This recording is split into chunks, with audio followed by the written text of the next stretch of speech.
This is the War Room Roundtable podcast, the show that takes you around the world to share interviews with some of the most successful and relevant businessmen and women on the planet. Hear their stories and get the most important business lessons they've learned on the road to success, and get exclusive advice on how to implement their successes into your life and business.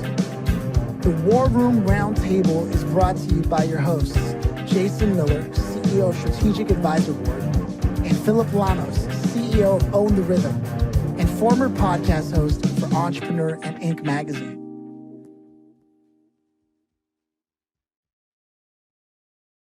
Welcome to the War Room. It is an absolute pleasure to have you here, Kurt. How you doing? Great.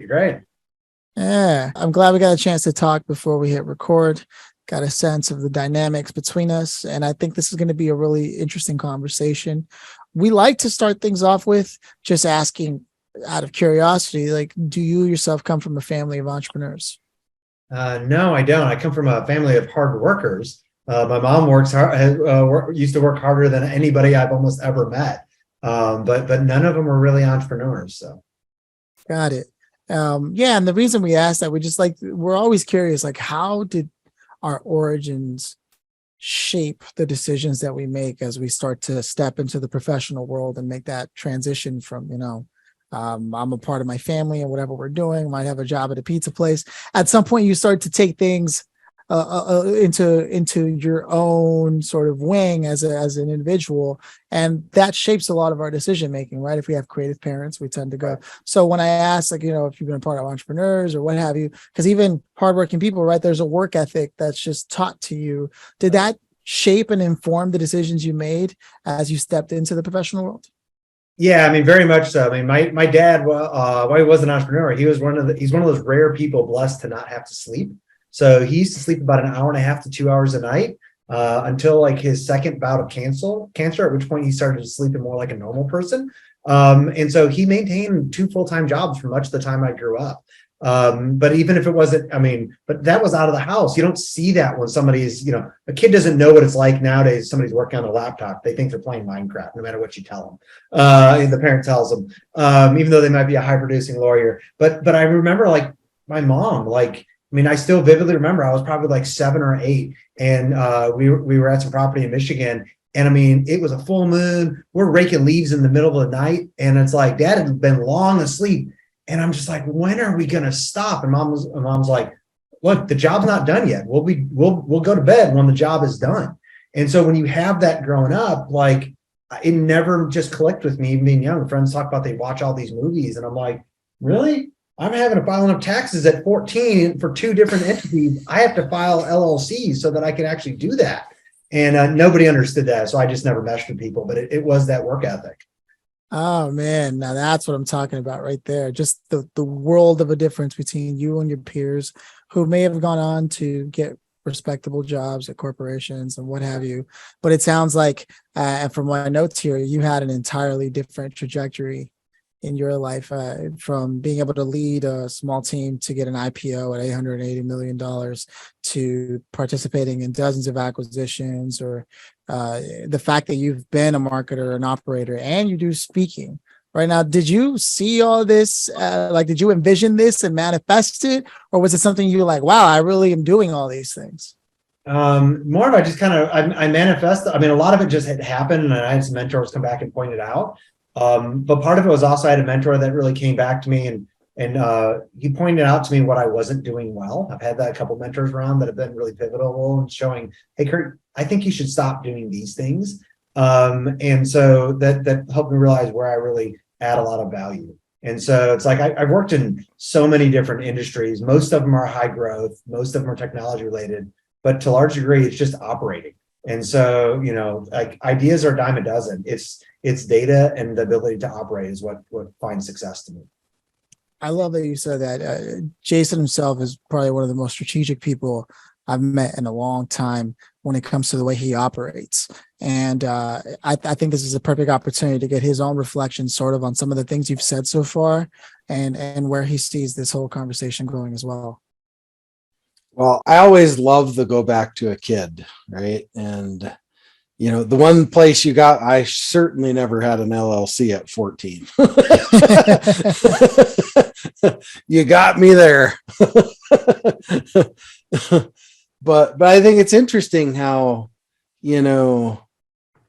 because I grew up in that entrepreneurial type of, my parents were both entrepreneurs. So farming, and my mom owned a lot of stuff. I grew up in a small town of, 300-400 people back when we had videotape rentals. She had a video store. So she sold videos like Blockbuster, right? And then CDs, and then it kind of all went out the window after that. And then restaurants, clothing stores. She pretty much owned most of the businesses in town, which was only 4. but it's interesting how, the dynamic of all of that, no matter where you go in life, you just keep getting this calling back to it, right? No matter what. And I've tried to retire several times, and no matter what, it keeps pulling you right back in, no matter what. And, I have a pretty good feeling that's probably how you are. It's like, well, you can only go fishing so many times. So it's like, you gotta be in that spirit of things and the chaos of things every once in a while. I love chaos. People say, there's too much chaos in my business. Chaos is a place to thrive. That's where you get to live on the bleeding edge of things, right? And innovate. So, I can definitely see how you and I very much synergize in a lot of those things. But I think a lot of business owners have crossing points like that, because there's a reason why people are employees, and then there's a reason why there's business owners. So Right it's on. good stuff. Yeah. And for me, I think the most interesting thing about what I'm seeing in this conversation is how you haven't even tapped into yet where you ended up with a global recognition of marketing and things of that nature. So it's one thing to have an LLC and have admin, that's business administration. How did you get into marketing? Because that's not everyone's personality. In fact, most CEOs have a really bad relationship with the agencies that they hire to do their marketing.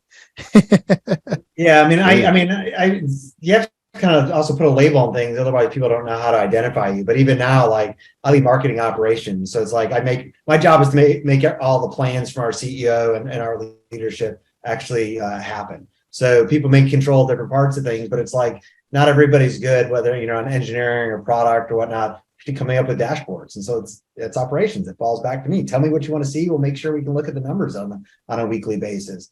But a lot of it, I stumbled into this. So it's like, I came out of college and with a very unique degree, and sat around for, almost 9 months, not accepting job offers, not getting some of the job offers I wanted. And a retained search firm reached out and said, hey, I have this gentleman named Saladin Khan who is chief strategy officer of this company. Now you think about all the things that use maps. MapQuest back in the day for us, Jason. But MapQuest never made maps. They licensed our data.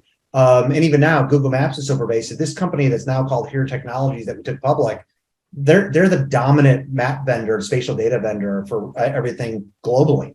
And so this gentleman, Saladin Khan, was looking for a role that they could on his team. He couldn't get filled. And the retained search was like, look, I hear you've been looking for roles. You're looking for things that I don't think you're going to be happy with. You're an entrepreneur at heart. Come talk to Saladin. I guarantee in the first 10 minutes, you're going to want to work for him. And if not, quit after 6 months. And this man he was great. He's business, creative, very, very entrepreneurial, and was like, look, you're going to have more fun in the next couple of years. And so I didn't realize it was a single company. But you think about all the places use map data. It's like I got a 10 years in management consulting, but with really a high growth technology company that we took from 85 million to 1.4 billion. And all these industries, it was all marketing and operations. So that's really interesting. I'm glad that you brought that up, because I don't feel like I get enough opportunities to talk about this specifically. There's people even like this tech entrepreneur named Jay Samit, who had gone back to work for Deloitte. The idea of an entrepreneur going back to work for someone else when it makes sense. That is something I rarely get to talk about, because if an entrepreneur has done their job, they could technically step away from their business for a second to go help another company achieve an initiative, right? And then check in on their company. Is that sort of what you had done, or where you saw yourself at that time? I actually had it. I mean, not really. I mean, to me, entrepreneur was, there was just something that the marketing and movies and TV told you should go get a good corporate job. And so, I mean, I sold one of the two companies I started at 14 was a landscaping business that I sold for 6 figures in college. And so for me, like, that's really good money when you're in your 20s, but like that just wasn't what I thought success looked like. And so I was going to go get that corporate job. But looking back, I mean, during that time period with the company called Navtech, it's now Here Technology, I started investing in startups. I started some side hustles that AOL bought one of them. I look back, there's no way I would be at where I'm at now in my career if I hadn't gone to work for Saladin Khan, because I could have built a 7-figure, 8-figure a year business, is no problem. But there's almost no chance that you're going to start and grow something and see something scale from 85 million a year in revenue to over $1 billion, almost $1.5 billion a year. And so I got that because of somewhere else. The mentorship I got from this gentleman, and then another gentleman was one of my mentors, Judson Green. He was the president of Disney theme parks. He became the CEO of this company we took public because it was his semi-retirement thing, Jason. Like, he was like, look, I'm not really ready to retire. I think there's probably a little bit here. He realized there was a big opportunity when he got in there. And these two men took me under their wings, and there's no amount of money I could have paid to have both learned what I got from them or been along on the journey to see what that looked like. In the case of Saladin's case, to see what it looks like to be successful, not just at work, but also at home, which is not something you see too often. For me personally, that was one of, I think, the most valuable perspectives that we've shared on this show in a while, is that idea, because, and it seems to be the theme of today's list of conversations we have today too, is this theme of mentorship and how powerful it can be for entrepreneurs at every level. Just when you thought you've reached the highest high, there's another level, right, man. And that is so crazy to me, because it's the game that you can keep playing, this business game, man. So if you had a bottom line, this is my takeaway for you. If you're listening, you're in business, if you're coming to me for advice, one of the first things and most important things you have to know about me and what I believe is this. What would you say that is, Kurt? I'd say bottom line, you're wrong about at least 3 major things in your business and probably your personal life right now. And you don't know it. I say that because there's at least 3 things I'm wrong in both of those right now. And it's like, if I look back at everything, every issue that I've had or things that's grown, most people, you don't make bad decisions knowing it's a bad decision. I've written 7-figure checks into companies thinking they were going to be great companies, and realized 3 years in, that was a stupid business choice move. There's no way that thing was ever going to make money. But you think they're good decisions. And so you have to have mentors. You have to put yourself, both personally and work-wise, in relationships with people that see enough transparently what's going on to let you have conversations, and for them to perhaps tell you you're wrong about this. Because otherwise, like you're going to go on making decisions that are wrong for a lot longer than you should. Yeah, that was deep, man. Deep. So for me, this makes a perfect transition over to just give a quick shout out to one of our supporters that's making a conversation like this possible. Thankfully, our community is going strong and continues to grow. And one of those members from the community happens to go the extra mile. And we want to give him a shout out for that. So I hope you don't mind. And then we're going to transition to the next segment of the show. But we'll go first with a big shout out to Scale with Social Selling. They have a system that's helped guarantee, they stand behind that, so you know, more of the sales calls you want and less of the ones you don't want on your calendar. Anyone in business knows the worst thing you could do is have a day full of calls that you shouldn't have been on to begin with. They make sure that doesn't happen. So when you book with them, let them know that the War Room podcast sent you, and they'll give you a 20% off when you start working with them. Big shout out to Terry with Scale Social Selling. That being said, I want to be able to also give people a chance to connect with you, Kurt, and what you're doing. because what you're doing is definitely interesting. I personally want to stay in touch with like what your next move is going to be, just because of how much you believe in mentorship, growth, and the things that you're doing. And I imagine, like every entrepreneur out there, you probably won't retire until you literally have nothing left to give. And that seems like it's a long way from now. So where should people connect with you? What should they know about what you're working on right now? Yeah, to connect with me, my digital hub is my website. So go to Kurt Uhlir, UHLIR.com. And you can get links there to my Instagram, LinkedIn, however you want to kind of engage. That's the best place for it. Including like a bunch of free materials I've written on high achieving servant leadership. So that's the best place. Okay. And is there anything interesting or exciting that you're working on now that you're predominantly excited about? I mean, I'm working with some great technology company right now, a global real estate company, which is growing like gangbusters. But I think that the biggest thing for me is I'm spending a lot of my personal time right now actually just writing. I'm always mentoring people. I like doing that, but I also only have so much time, and I have two very young kids and a wife that I love. So it's a lot easier for me to take hours to get some of my thoughts out and just give that away for free. And so that's really what I'm spending a lot of my time and what I'm most excited about. I mean, I can mentor a group of 7 or 8 people at a time. And that's okay, but I can write an article and it gets read by, and I get stories from 8,000 people. Yeah, no, you're right. You got to scale up even your impact on people. That's exciting. I want to check in with Jason, because I know that you've been saying some really interesting things before we move on to the latter half of the conversation here. Jason. Yeah, I mean, I'm a huge advocate of mentorship. I mean, I literally get my ass kicked every Monday night by my neighbor. He's one of the former CEOs of Oracle. And he kicks my ass every Monday night during football games. So it's good for us. We need it. You need those adjustments sometimes. When you think you're on track, like you said, there's probably 3 things you're not. So, and we all need those adjustments to help us move the needle and just make sure we're moving that needle in the right direction, not in the wrong direction. So, all great points for sure. Awesome. Yeah, I think there's really something profound about starting off assuming that you're wrong about something, and then finding ways to invert that assumption and say, okay, well, what else could we assume about that? That's such a powerful mental model and I think people talk a lot about mindset, right? And that has become sort of a buzzword. But I found, at least even my own interactions with mentors, often it's less so the mindset, if you will, and more the mental model that they're viewing things with, right? Like, what is that question or that stance that they're taking that is making what they're saying to me so valuable to me, right? Because just because they're giving me a valuable insight, and we're talking about mentorship at a high level here, I'm going to be relying on them if all I do is take their word for it and keep going, right? So when you're mentoring people or writing about things that you know is going to be that level of impact, how do you view leaving behind sort of that model, that mental model, and the higher level thinking behind why you're saying what you're saying?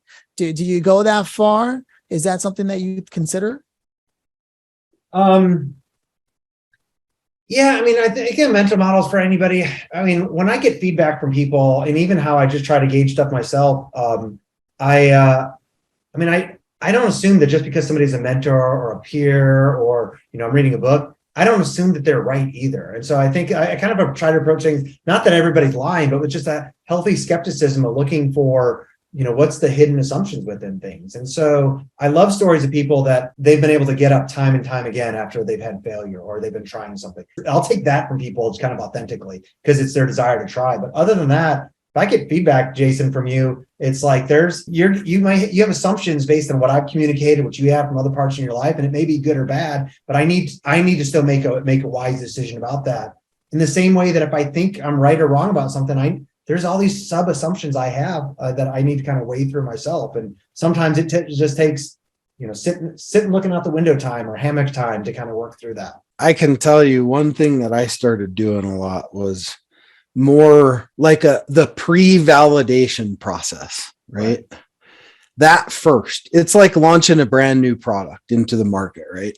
You can either spend 6 months putting it together and then put a marketing plan, release it out into the market and find out it's just nobody wants it, or create the framework in a week, launch it, pre-sell it, validate it, and then create it. Right?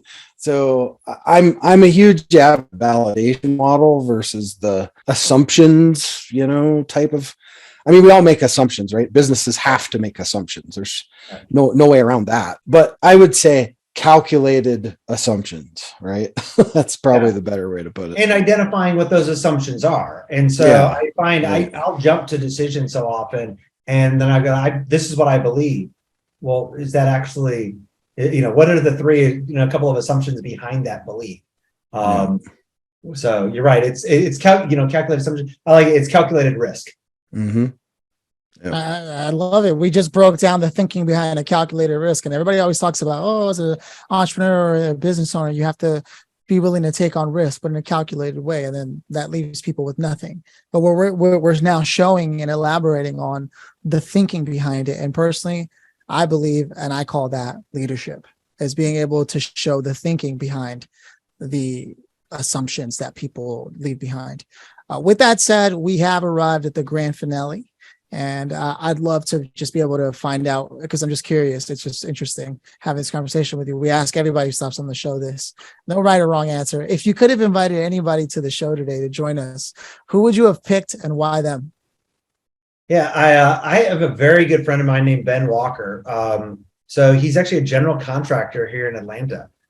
Which from a technology person, you don't necessarily always hear that kind of from about like, why is what I like about him is he's very successful in technology and building software products, and made the move a number of years ago from to be an entrepreneur on the GC side, and but I've also been able to just watch his business grow, and so he approaches business and working with people completely differently than I do, which is also very refreshing to get feedback from. I love that perspective. You have put yourself in touch with someone and built a relationship with someone who you don't necessarily always agree with, and in fact, often make different decisions than. And yet there could be nothing more valuable than that, right? To be able to see that and ask yourself, why did they do that? And you go, well, when I think about it, actually, that's pretty smart, or vice versa, right? Yeah. Oh man, I can't get enough good answers. I would love to have him on, man, if it makes sense. I'd love to see what's behind that thinking and be able to contrast the episodes. With that said, it is tradition around here for Jason to close us out. So I'll let him do that. But it has been a pleasure getting to know you, even though it was just a little, Kurt. Yeah. Thanks for taking the time to be here, Kurt. It's we get the opportunity with this show because of its popularity to be able to bring people like you on this show that can share a lot of value across a platform like this. And I look at it as a responsibility because we're really building a repository for a young up and coming CEO to come through here and go, wow, what were those three things? Okay, I just got my ass kicked. Thank you. Right. And not make all those same mistakes. Don't take those arrows in the back. So thanks for leaving it on the field with us today. We appreciate it. Yeah. Thanks for having me. Right on. Cheers. Awesome. Cheers.